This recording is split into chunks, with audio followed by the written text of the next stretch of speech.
I refuse to be part of a political spectacle that brings no real benefit to the Filipino people, especially the millions who continue to suffer.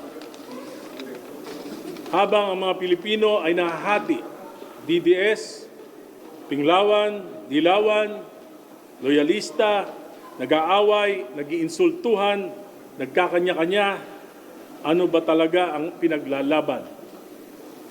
Bayan ba o kapangyarihan?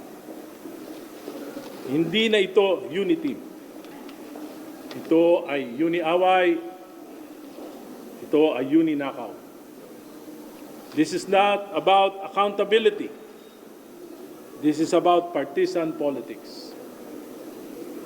This is about destroying your enemies, using instrumentalities of government like the NBI, the AMLAC, the COA, to persecute a political opponent.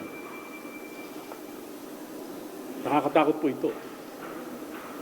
Dahil hindi ito matatapos. Kung magagamit ito ngayon para i-persecute yung mga political opponents, paano kami? Opponent din naman ng administrasyon na ito. This is not about evidence. Imagine, pinagtiyagaan yung kalokohan ni Madriaga. Madriaga is a hoax. This is about bias. This is not for the Filipino people. This is about the survival of politicians on both sides. I refuse to be part of this.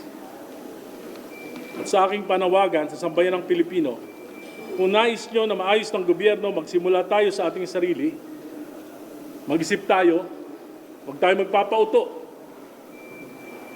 sa mga optics, sa mga narratives, sa mga kwento. Sapagkat anuman ang maging resulta ng impeachment na ito, ma-impeach man, ma-convict si Sara o hindi, talo ang bayan. Talo ang tao. Sino panalo? Mga politiko.